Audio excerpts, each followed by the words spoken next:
পাটিসাপটা পিঠের কথা ভাবলেই মনে পড়ে ননস্টিক কড়াই বা তাওয়া, কিন্তু এটা ছাড়াও সাধারণ কড়াইতে খুব সহজেই ননস্টিক কড়াইয়ের মতো পাটিসাপটা পিঠে বানানো যাবে, তারই টিপস দেব আমি আজ এই রেসিপিতে। আজ আমি খুব কম উপকরণ দিয়েই বানাবো এই পিঠেটা। নমস্কার বন্ধুরা, ভাই বোনের হেসেল ঘরে সবাইকে স্বাগত। আজ আমি বানাবো নলেন গুড়ের সন্দেশের পাটিসাপটা। ভিডিওটিকেও স্কিপ করবেন না, পুরো ভিডিওটি দেখার জন্য অনুরোধ রইল। পাটিসাপটা পিঠে বানানোর জন্য আমি একটা ব্যাটার বানাবো, তার জন্য একটা পাত্র নিয়ে নিলাম। আজ আমি এখানে কোনো বাটি মেপে ব্যাটারটা করব না, আমি এখানে দুধ দিয়ে পুরো ব্যাটারটা বানাবো। আর আমি এর মধ্যে দিয়ে দেব গরম দুধ। দুধটাকে আমি একটু ফুটিয়ে নিয়েছি, এখানে পিওর গরুর দুধেই আমি ব্যাটারটা বানাবো। 1 কাপ মতো দুধ দিয়ে দিলাম। এবার এই দুধের মধ্যে দিয়ে দেব 1 বাটি আতপ চালের গুঁড়ো। এখানে দুধটা আমার 250 ml দুধ ছিল। হাফ বাটি দেব গমের আটা, আপনারা চাইলে এখানে ময়দা দিতে পারেন।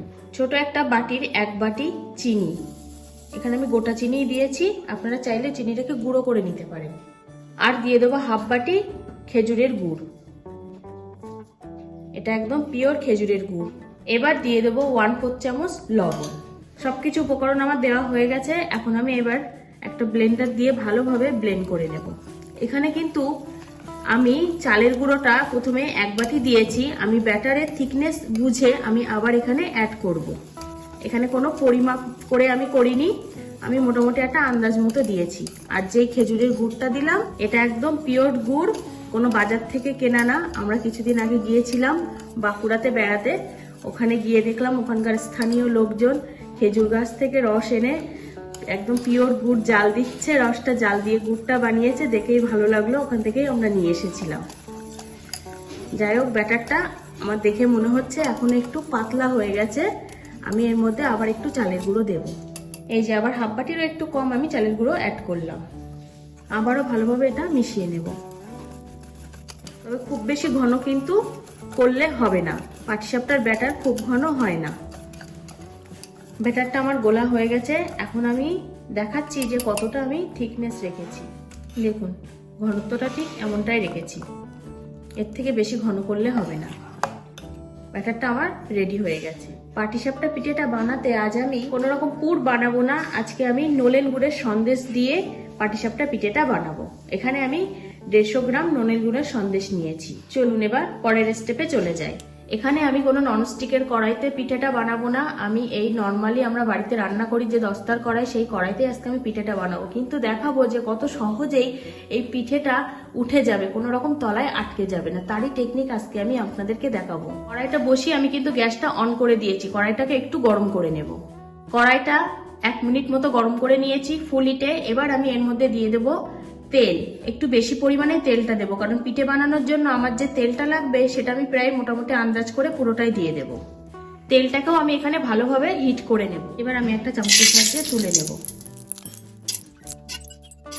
দেখুন, তেল কিন্তু আমি সবটুকুই তুলে নিয়েছি, খুব সামান্য 1 চামচ মতো তেল আমার কড়াইতে আছে।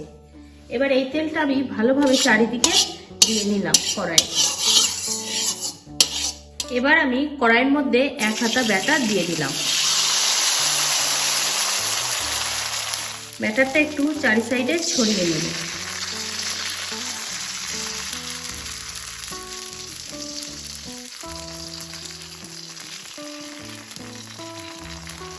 ব্যাটারটা চারি সাইডে ছড়িয়ে একটু পাতলা করে নিয়েছি। এবার আমি উপরটা একটু শুকিয়ে নেব, যেহেতু ভেজা ভেজা ভাবটা আছে। উপরটা দেখুন হালকা একটু শুকিয়ে গেছে। এখন আমি এর মধ্যে দিয়ে দেব যে সন্দেশটা নিয়েছিলাম, সেই সন্দেশটা হাত দিয়ে একটু চেপে চেপে গোল করে নিয়েছি। এবার এর উপর দিয়ে দিলাম, ভালো করে চেপে চেপে দিয়ে দেবো। আর আমি আস্তে আস্তে এটা তুলে এইভাবে ভাঁজ করে ফোল্ড করে দেবো।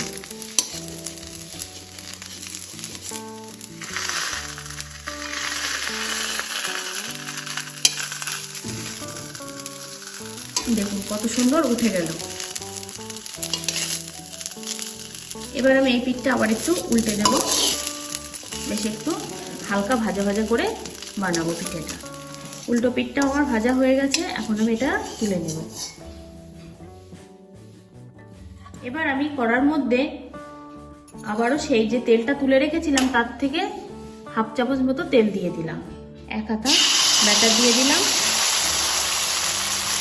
ভালোভাবে এটা চারিদিকে ছড়িয়ে নেব।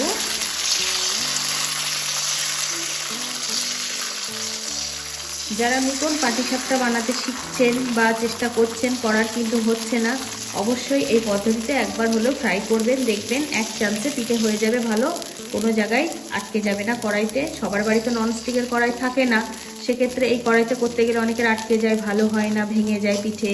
এইভাবে একবার হলেও ট্রাই করবেন, দেখবেন খুব সুন্দর পিঠে হবে। তবে হ্যাঁ, এই পিঠেটা করার সময় গ্যাসটা কিন্তু ফুল হিটে রাখবেন না, মিডিয়াম টু লো হিটে রাখতে হবে। আমি আবার সন্দেশের পুরটা দিয়ে দিলাম। এবার আমি আস্তে আস্তে এটাও ফোল্ড করে দেব। দেখুন কোনো জায়গায় কড়াইতে কিন্তু আটকে ধরছে না।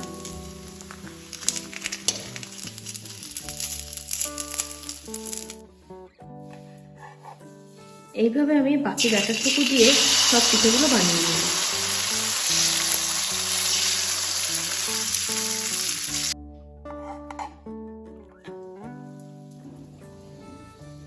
রেডি হয়ে গেছে আজকের রেসিপি নলেন গুড়ের সন্দেশ দিয়ে পাটিসাপটা।